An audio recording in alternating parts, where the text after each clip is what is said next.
اعوذ باللہ من الشیطان الرجیم بسم اللہ الرحمن الرحیم۔ احباب گرامی قدر، انسان اس دنیا میں لا تعداد ایسے کام کرتا ہے کہ جن کے کر لینے کے بعد وہ بھول جاتا ہے کہ میں نے زندگی میں کبھی یہ کام کیا تھا۔ کروڑوں الفاظ اس کی زبان سے ایسے نکلتے ہیں جن کے بارے میں یہ دھیان نہیں کرتا، سوچتا نہیں اور بھول جاتا ہے، اس لیے کہ یہ انسان ہے اور انسان کی فطرت میں ہے کہ اس نے بھولنا ہے۔ اگر یہ بھولنے کی نعمت ہمارے پاس نہ ہوتی تو ہم غم سے مر جاتے، ہم اس دنیا میں رہ نہ پاتے۔ یہ بھی ایک نعمت ہے کہ ہمیں چیزیں یاد نہیں رہتی، ہمیں چیزیں بھول جاتی اور پھر وقت کے ساتھ ہمیں وہ کبھی دوبارہ یاد آ جائیں۔ اچھی چیزوں کا یاد کر لینا اور بری چیزوں کو بھلا دینا یہ بندے کے لیے سراسر خیر ہے۔ انسان جب گناہ کرتا ہے، غلطی کرتا ہے، تو اسے وہ یاد آتی ہے جس کو اللہ سبحانہ و تعالی نے ذکر الہی قرار دی ہے، اسے اللہ کی یاد آتی ہے۔ گناہ کرتے وقت اسے اپنا رب یاد نہیں ہوتا، اور اگر یاد ہوتا بھی ہے تو اتنا سا یاد ہوتا ہے کہ بس وہ اللہ ہے، بڑا غفور و رحیم ہے، معاف کر دے گا، اور پھر اس کے بعد وہ گناہ کر گزرتا ہے۔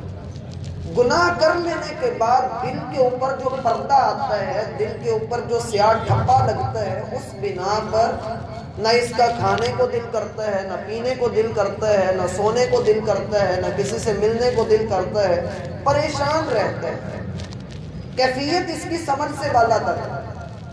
یہ وہ کیفیت ہوتی ہے کہ جس میں اللہ سبحانہ و تعالی ارشاد فرماتے ہیں فَإِنَّهَا لَا تَعْمَى الْأَبْصَارُ وَلَكِنْ تَعْمَى الْقُلُوبُ الَّتِي فِي الصُّدُورِ۔ یہ دل اندھا ہو چکا ہے جس کے اوپر سے ٹھپا لگ رہا ہے، اور انسان کے پاس آنکھ موجود ہے لیکن اسے نظر نہیں آ رہا، اس کے پاس کان موجود ہے، اسے سنائی نہیں دے رہا، اور اس کے پاس دل موجود ہے لیکن اسے سمجھ نہیں آ رہی کہ یہ انسانیت کے رستے کو چھوڑ کر گمراہی کے ایسے رستے پہ چل نکلا ہے کہ حیوان بھی اس رستے پہ نہیں چلے، یہ بدترین رستے کا انتخاب کر بیٹھا ہے۔ اب جگہ جگہ پر اللہ نے یوں ٹرن دیے، جگہ جگہ پر زندگی کے ہر لمحے میں ہمارے لیے یوں ٹرن موجود ہے۔ آپ یوں ٹرن لے سکتے ہیں، اپنی گاڑی کا رخ موڑ سکتے ہیں، اور جو اپنی گاڑی کا رخ اللہ کی طرف موڑ لیتا ہے فَفِرُّوا إِلَى اللَّهِ، پلٹو اللہ کی طرف، بھاگو اللہ کی طرف، آ جاؤ اللہ کی طرف، جو یہ کام کر لیتا ہے وہ کامیاب ہو جاتا ہے، جو اللہ کی طرف پلٹ آتا ہے۔ وَمَن يُشَاقِقِ الرَّسُولَ مِن بَعْدِ مَا تَبَيَّنَ لَهُ الْهُدَىٰ وَيَتَّبِعْ غَيْرَ سَبِيلِ الْمُؤْمِنِينَ، اور جو کوئی یو ٹرن نہیں لیتا، اپنی گاڑی کی سپیڈ کو بڑھا لیتا ہے، بریک سے پاؤں ہٹا لیتا ہے، مالک فرماتے ہیں رسول کی مخالفت کرے، مومنین کے رستے سے ہٹے، نُوَلِّهِ مَا تَوَلَّىٰ وَنُصْلِهِ جہنم، ہم اس کی گاڑی کا ہینڈل، اس کی لائنمنٹ ایسی جگہ پر لے جاتے ہیں کہ انسان نہ موڑ سکتا ہے، نہ بریک لگا سکتا ہے، چلتا جاتا ہے، چلتا جاتا ہے، جو جدھر کو ٹیڑھا ہوتا ہے، یہ ٹیڑھے سائیکل والا ہینڈل، یہ بالکل جس کھڈے میں جا کر گرتا ہے، نُوَلِّهِ مَا تَوَلَّىٰ، ہم اس کی لائنمنٹ ٹیڑھی کر کے اسے اس کھڈے میں گراتے ہیں جسے جہنم کہا جاتا ہے۔ اپنی لائنمنٹ کو، اپنے راستے کو سیدھا رکھیے، سیدھے چلتے رہیے۔ یہ صراط مستقیم اس بات کا تقاضا کرتا ہے کہ بندے کا منہ بھی اللہ کی طرف ہو، قدم بھی اللہ کی طرف ہو، پورا جسم اللہ کی طرف ہو۔ یہ نہیں کہ بندے کا رخ تو اللہ کی طرف ہے لیکن وہ چل کسی اور سمت میں رہا ہو، یہ اللہ کے ہاں نہیں ہے۔ وَمِنَ النَّاسِ مَن يَعْبُدُ اللَّهَ عَلَىٰ حَرْفٍ، کتنے لوگ ایسے ہیں جو اللہ رب العالمین کی بندگی کرتے ہیں، اپنے مفاد کی خاطر، اپنے مطلب کی خاطر ایک جگہ پر کھڑے ہو جاتے ہیں، فائدے ملتے ہیں تو اللہ رب العالمین کے سامنے کہتے ہیں ربی اکرمن، رب میری عزت کرتا ہے، اور جب فائدے نہیں ملتے تو اللہ کے رستے کو چھوڑ کے یہ کہتا ہے کہ اللہ مجھے ذلیل کرتا ہے۔ توبہ کر لیجئے، یو ٹرن لے لیجئے۔ زندگی کے اندر مشقت تو کرنی ہے، لقد خلقنا الانسان فی کبد، انسان کو مشقتوں میں پیدا کیا گیا ہے، محنت کرنی ہے، کمانا آپ نے بھی ہے، میں نے بھی، ہر بندے نے کمانا ہے۔ وہ گھر سے نکلتا ہے فباعُ نفسہ فمعتقها وموبقها، گھر سے نکلتا ہے تھوڑی سی دنیا کے بدلے یا تو دین بیچ دیتا ہے یا دنیا کو ٹھکرا کر دین اپنا اوپر کر لیتا ہے۔ دو ہی قسم کے لوگ نظر آتے ہیں۔ اور جو توبہ کرتا ہے، جو بندہ یو ٹرن لے لیتا ہے، جو اللہ کی طرف پلٹ آتا ہے، اس کے لیے خوشخبری ہے، اس کے لیے خوشخبری ہے۔ اللہ کے رسول صلی اللہ علیہ وسلم فرماتے ہیں ان اللہ یبسط یدہ بالنہار لیتوب مسیء اللیل، اللہ دن کے وقت، اللہ رب العالمین دن کے وقت اپنا ہاتھ پھیلاتے ہیں، اپنی رحمت کا دائرہ وسیع کر دیتے ہیں کہ رات کے اندھیرے میں جس نے کالا کرتوت کیا تھا، وہ دن کے وقت اپنے رب کو پہچان کے کہ جو رب رات کے اندھیرے کو دن کے اجالے سے ختم کر سکتا ہے، وہ اللہ معاف بھی کر سکتا ہے، وہ دن کے وقت توبہ کرتا ہے۔ دن کے وقت اللہ اپنی رحمت کا دروازہ کھول دیتے ہیں۔ اور اس حدیث کے اندر یہ جو الفاظ آئے ہیں کہ اللہ اپنا ہاتھ پھیلاتا ہے، یہ بزرگ یادہ، اللہ اپنا ہاتھ پھیلاتا ہے، اس سے پتہ لگتا ہے کہ اللہ کا ہاتھ موجود ہے۔ یہ کیسا ہاتھ ہے؟ جیسا اس کی شان کے لائق ہے۔ ہمارا اس پر ایمان ہے، لیکن میرا بھائی کبھی یہ سوال کسی عالم سے نہیں کرنا آپ نے کہ اللہ کا ہاتھ کیسا ہے، اس کی کیفیت کیسی ہے۔ ہمیں نہیں معلوم، کسی نے اللہ کو نہیں دیکھا، لا تدرکہ الابصار، آنکھیں اس کو نہیں پا سکتی ہیں، وہ سب کو پا لیتا ہے، وہ سب کو دیکھتا ہے۔ اللہ کا ہاتھ ہے، اس پر ایمان ہے، اس پر واجب ہے ایمان، الایمان بہ واجب، اس پر ہمارا ایمان ہے۔ والکیف مجہول، اللہ کا ہاتھ کس طرح کا ہے یہ ہمارے علم سے بالا تر۔ زیادہ سے زیادہ آپ کچھ کہہ سکتے ہیں تو یہ کہہ سکتے ہیں جیسا اس کی شان کے لائق ہے ویسا ہی اس کا ہاتھ۔ سنتے ہم بھی ہیں، سنتا اللہ بھی ہے، لیکن ہمارے سننے میں اور اللہ کے سننے میں بڑا فرق ہے۔ اللہ کا ہاتھ ہے جیسا اس کی شان کے لائق ہے۔ والسؤال عنہ بدعۃ، اس کے بارے میں سوال کرنا بدعت، سوال نہیں کرنا اس کے بارے میں۔ کیسا ہے اللہ کا ہاتھ؟ جیسا اس کی شان کے لائق ہے۔ تو بات یہ ہے اللہ دن کے وقت اپنی رحمت کا دائرہ کار وسیع کر دیتے ہیں کہ بندہ جو رات کے اندھیرے میں گناہ کرتا رہا، اب صبح کے اجالے میں اپنے رب کے سامنے توبہ کر لے، اللہ اس کو معاف کر دے۔ وَإِنَّ اللَّهَ يَبْسُطُ يَدَهُ بِاللَّيْلِ لِيَتُوبَ مُسِيءُ النَّهَارِ، اور اللہ رب العالمین رات کے اندھیرے میں اپنی رحمت کا دائرہ کار وسیع کر دے۔ رات کے اندھیرے میں اللہ اپنا ہاتھ پھیلاتے ہیں کہ دن کے وقت جس نے زیادتی کی، ڈاکہ مارا، وعدہ خلافی کی، جھوٹ بولا، فریبی بنا، فراڈ کیا، دھوکے بازی کی، کوئی گناہ کیا، گالیاں دی، چغلیاں کی، غیبتیں کرتا رہا، نماز چھوڑتا رہا، اس نے غلط کام کیے دن کے اجالے میں، یہ بھول گیا کہ دن کے اجالے میں اللہ رب العالمین مجھے دیکھ رہا ہے۔ جب تیرا نفس تجھے کہے کہ اندھیرا ہے گناہ کر گزر، تو اپنے نفس کو سمجھا لے میرا بھائی کہ جس رب نے اندھیرے کو بنایا ہے وہ اندھیروں میں دیکھ نہیں سکتا ہے۔ رات کے وقت اللہ اپنا ہاتھ پھیلاتے ہیں کہ دن کے اجالے میں جس نے کوئی گناہ کیا ہے وہ رات کے اندھیرے میں چھپ کر توبہ کر لے۔ رب نے جیسے صبح اس کے اوپر پردہ ڈال دیا، پردے میں رہ کر اللہ سے توبہ کر لی۔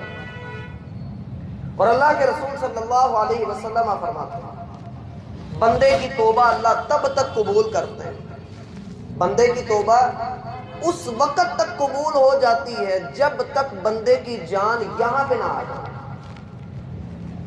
مالم یغرغر کے الفاظ ہیں حدیث میں، جامع ترمذی کی روایت، جب اس کے نرخرے میں اس کی جان آ جائے تب اس کی توبہ قبول نہیں ہے۔ بقایا بندہ جب مرضی توبہ کر لے اس کی توبہ قبول۔ لیکن میرا بھائی ہم میں سے کس کو پتا ہے کہ اس نے بوڑھا ہونا ہے؟ ہم میں سے کسے پتا ہے کہ اس نے کل صبح اٹھنا بھی ہے یا نہیں ہے؟ ہم میں سے کس کو معلوم ہے کہ اس نے گھر پہنچنا بھی ہے یا نہیں ہے؟ کسی ایک کو بھی علم نہیں، ایک لمحے کا بھی علم نہیں۔ اس لیے چاہیے کہ ہر وقت اللہ سے توبہ کر کے رکھیں، اے اللہ میں شرمندہ ہوں، میں ندامت میں ہوں، اے اللہ میں گنہگار ہوں، لیکن ہوں تیرا بندہ تو مجھے معاف کر دے۔ اور یہ توبہ کے آنکھ سے اللہ کے رسول فرماتے ہیں 3 آنکھیں اللہ کو بڑی پسند ہیں، 3 آنکھیں اللہ کو بڑی پسند ہے. ان میں سے ایک آنکھ وہ ہے عین بکت، ایسی آنکھ جو روتی ہے فی خشیت اللہ، اللہ کے ڈر میں جو روتی ہے، یہ آنکھ اللہ کو بڑی پسند ہے. ہم دیکھیں ہماری آنکھیں کس کے لیے روتی ہیں؟ کیا اس آنکھ میں کبھی آنسو بھی آیا ہے اللہ رب العالمین کو یاد کر کے؟ ثم قست قلوبکم من بعد ذلك فهي كالحجارة او اشد قسوة. تمہارے دل تو اتنے سخت ہو گئے کہ پتھروں کو بھی مات دے گے، پتھر بھی اتنا سخت نہیں ہوتا جتنا تمہارا دل سخت ہو گیا. وَإِنَّ مِنَ الْحِجَارَةِ لَمَا يَتَفَجَّرُ مِنْهُ الْأَنْهَارُ. پتھروں میں سے کتنے پتھر ایسے ہیں جو پھٹ پڑتے ہیں تو چشمے نکلتے ہیں. وَإِنَّ مِنْهَا لَمَا يَهْبِطُ مِنْ خَشْيَةِ اللَّهِ. اور کتنے پتھر ایسے ہیں جو لینڈ سلائیڈنگ ہو تو گر پڑتے ہیں. لیکن انسان اس سب سے بڑھ کر سخت ہے، جھگڑالو ہے. اور یاد رکھیے اللہ رب العالمین نے بندے کے لیے توبہ کا دروازہ کھلا رکھا ہے. کب تک؟ جب تک سورج مغرب سے طلوع نہیں ہو جاتا. جب تک سورج مغرب سے طلوع نہیں ہو جاتا، قیامت کا دن نہیں آ جاتا، تب تک بندہ توبہ کر سکتا ہے. لیکن ہم میں سے کس کو معلوم کہ قیامت کب آ جائے؟ ہم میں سے کس کو معلوم کہ موت کب آ جانی ہے؟ اس لیے اللہ کے رسول کا فرمان بھی موجود ہے کہ جس کی موت آ گئی گویا اس کی قیامت بھی آ گئی. اس لیے ہمیشہ اللہ سے توبہ کرتے رہیں. اللہ رب العالمین کو ہماری توبہ کی کوئی ضرورت نہیں ہے، یہ بھی ذہن میں رکھیں. اللہ کو ہماری توبہ سے کوئی فائدہ نہیں ہونا، لیکن وہ رحمان رب ہے، وہ رب ذوالجلال ہے، اسے بندے کی توبہ پر خوشی بڑی ہوتی ہے، وہ بڑا ہی خوش ہوتا ہے. اور توبہ کرنے والے سے تو ویسے ہی بڑی محبت کرتا ہے. ان اللہ یحب التوابین. اللہ توبہ کرنے والوں سے بڑی محبت کرتا ہے. ہم میرا بھائی وضو کرتے ہیں نا، وضو کرتے ہیں، ہاتھ پاؤں دھوتے ہیں، اپنا چہرہ دھوتے ہیں. حدیث آپ نے سنی ہوئی ہے بندے کے ہاتھوں کے گناہ دھل جاتے ہیں. بندے کے ہاتھوں کے گناہ دھل جاتے ہیں، حتیٰ کہ ناخن کے نیچے بھی کوئی گناہ ہوتا ہے تو وہ بھی صاف ہو جاتا ہے. پورا جسم جب وہ وضو کر لیتا ہے پورے جسم کے گناہ جھڑ جاتے ہیں. اللہ کیوں بندے کو صاف کرتا ہے گناہوں سے؟ اس لیے کہ وہ خود بھی پاک ہے، وہ خود پاک صاف ہے، اس لیے بندے کو پاک صاف کر کے اپنے سامنے کھڑا کرتا ہے. اس لیے ہمیں چاہیے کہ ہم اللہ سے توبہ کریں.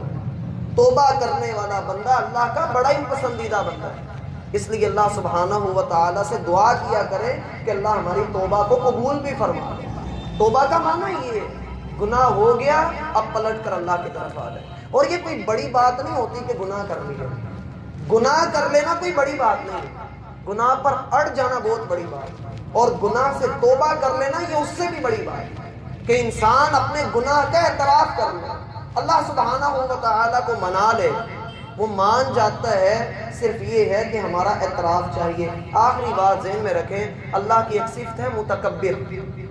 اللہ کی ایک صفت ہے متکبر. آپ نے سنی ہو هو اللہ الخالق البارئ المصور. اور اسی طریقے سے آتا ہے الجبار المتکبر. وہ بڑا متکبر ہے، تکبر والا ہے، اور تکبر اس کو زیب بھی دیتا ہے، یہ اس کی شان کے لائق ہے. اور تکبر اس کی صفت تکبر کا تقاضا ہے. اس کی صفت تکبر کا تقاضا ہے کہ ہم اس کے سامنے جا کر کہیں کہ اللہ ہم سے غلطی ہوئی ہے. ہم اس سے جا کر یہ کہیں کہ اللہ ہم گندے ہو گئے، ہم سیاہ کار ہو گئے. اے اللہ تو متکبر ہے لیکن تو رحمان بھی ہے، رحیم بھی ہے. تیری صفت تکبر کا تقاضا پورا کیا. اے اللہ ہم تیرے در پہ آگے، تیرا تکبر بلند رہے، لیکن اے اللہ اب اپنی رحمت ہمارے اوپر نازل فرما دے. اموی خاندان بہت بڑا خاندان گزرا ہے. ان میں ایک حکمران تھے. ایک دن خطبہ دے رہے تھے، خطبہ دینے کے درمیان ارشاد فرمایا، کہنے لگے اے اللہ ہمارے گناہ یقیناً بہت زیادہ ہیں، لیکن تیری رحمت کا ہلکا سا جھونکا، تیری رحمت کی ہلکی سی پھوار ہمارے ان گناہوں کو ختم کر سکتی ہے. اے اللہ ہم بس تجھ سے وہ پھوار مانگ، وہ ہلکا سا جھونکا مانگتے ہیں. حسن بصری رحمہ اللہ نے یہ بات سنی تو کہا اگر باتیں سونے سے لکھی جاتی ہوتی تو اللہ کی قسم میں یہ بات سونے سے لکھتا. اس لیے توبہ کیجئے، توبہ کرنے والے کامیاب ہوتے ہیں۔ اللہ میرا اور آپ کا حامی و ناصر ہو۔